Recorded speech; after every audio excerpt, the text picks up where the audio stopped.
Okay, next up we got the EuroLeague offering some multi-year deals to Zvezda and Partizan, but a lot of people are finding this as a disrespectful maneuver from the EuroLeague. Are you guys in agreement with that statement, that it's a bit disrespectful the way that the conditions that have been offered? Maybe Donatas, you can give some context. What's happened? Just a quick background.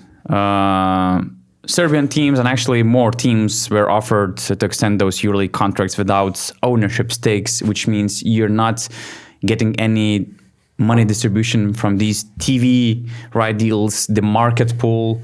You basically continue on earning money from the EuroLeague based on the prize money, which is quite low, and it makes only something around 20% of the total money pool in the EuroLeague. And those teams, non-shareholder teams, those teams that are receiving those 3-year contracts, they're going to have to pay a yearly fee to be in the EuroLeague. And Partizan president came out on media, and he was one of those rare voices, but he was quite loud, saying that he didn't like this offer.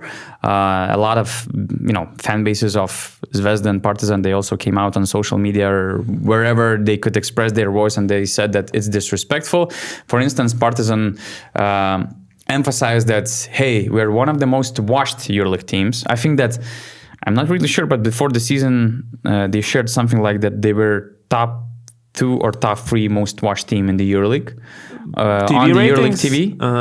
Yeah, and of course they have the highest attendance in the EuroLeague, and EuroLeague is also promoting this Belgrade experience, and it's something like their selling point about the EuroLeague product. So they want more respect in that way if EuroLeague emphasizes those things these values that they bring. So yeah, that's basically the main information. What are your first thoughts? I'll try to help you to add up some things later on. I was a bit shocked. I was a bit shocked. I don't know about you guys, but because like the EuroLeague don't offer them anything except that you are going to be here for 3 years for sure. But I mean, for the last years, these two teams have been in the EuroLeague, either one way or another. And it was always like, Belgrade teams, yeah, we're going to keep them because it doesn't matter how ABA League ends. We need the spectators, we need the Belgrade derby, we need the viral post, the engagement, all of the stuff. Like, who else are going to take over their spots? They're not going to get the same from any team that you can name to me right now. So I think I was like, EuroLeague needs these two clubs. And so it's like a bit one-sided deal to me that you have to pay all that money just to participate. When you are already participating now, okay, you have the guarantees, you can plan easier. Your management, doesn't have to think if we're going to have this kind of money. But at the same time, I think it's a little bit too pushy from the EuroLeague, and maybe they're trying to. And another thing, where are the Serbian teams going to go? Like NBA Euro Project has mentioned so many teams. There are so many teams rumored to have been offered to go to NBA Europe, the potential league, whenever it starts. But none of these times we heard that the Serbian teams or the Greek teams are invited. So I would understand like this deal maybe if they would have been offered something to go to NBA Europe, but now when you know that they're probably staying in the EuroLeague. So that's the thing. I mean, EuroLeague is using this position from the negotiation standpoint. Serbian teams, they don't have any options. So basically, you're kind of forced to accept the conditions. You're playing the hardball. EuroLeague is playing hardball on those Serbian teams, but I don't know. It's a bit one-sided to me. It's a bit maybe it's just a starting position for negotiations. I'm not so sure, but EuroLeague also needs these teams. So for sure, I feel like I don't want to repeat what you just said. All the things you said, I agree with, and I'm on the side of the Serbian fans and on the side of what we are thinking here at this table. I feel like the only thing I want to understand is what are the reasons for EuroLeague not to offer actual, influence spots for these teams. Just equal deal as for other A licensed clubs, to have a voice, to have the TV shares, the marketing revenues, all of that. What's stopping them from offering this kind of a deal to them? Because I'm trying to understand, what are they doing wrong? Is it about the safety protocol breaches, or do Donatas know anything about it? That's one of the points that Motiejunas mentioned in an interview I did with him in Barcelona last season, I think. But that's for sure not the main point. One of those points, there are 2 points. First of all, their TV deal is not that rich or wealthy that would make a huge input in the entire money pool. And the second thing, this is not a rich market that would be attractive to sponsors. If these teams were from Germany, for instance, that would be a completely different conversation. Also, they already have 13 shareholders, so they think that it's quite enough. So that's why they're picky with the other teams, not to make it too wide, not to accept too many teams, because, for instance, they already did some, I would say, mistakes with Asvel Villeurbanne, right? Because they were, pitching that they're gonna go together with Lyon Olympique Football Club. They're gonna improve their budget. They're gonna be even more relevant and stuff. But the whole project collapsed, and now we have Asvel, the shareholder, actually flirting with the NBA Europe and publicly saying that we are with the NBA Europe. So Serbian teams emerged as consistent playoff contenders, for instance, and emerged as those leaders in attendance with their arena. I mean, before they played in Pioneer, just recently, in the last few years. So they want consistency. They want to be completely sure if they're gonna stay financially relevant for years to come.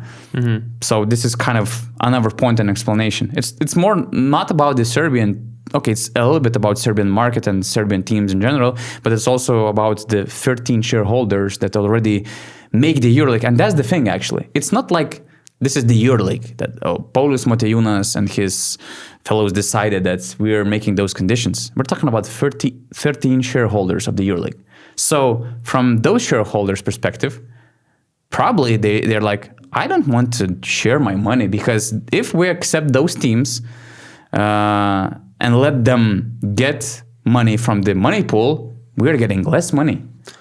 Why we would love to have that? What does the team provide to the league by becoming a shareholder? Do they bring money in? How does it work? Usually it's the TV deals that they have. The market to display your sponsors. Things like that, basically. Because I'm trying to understand what's the benefit even for the league to accept any new shareholders.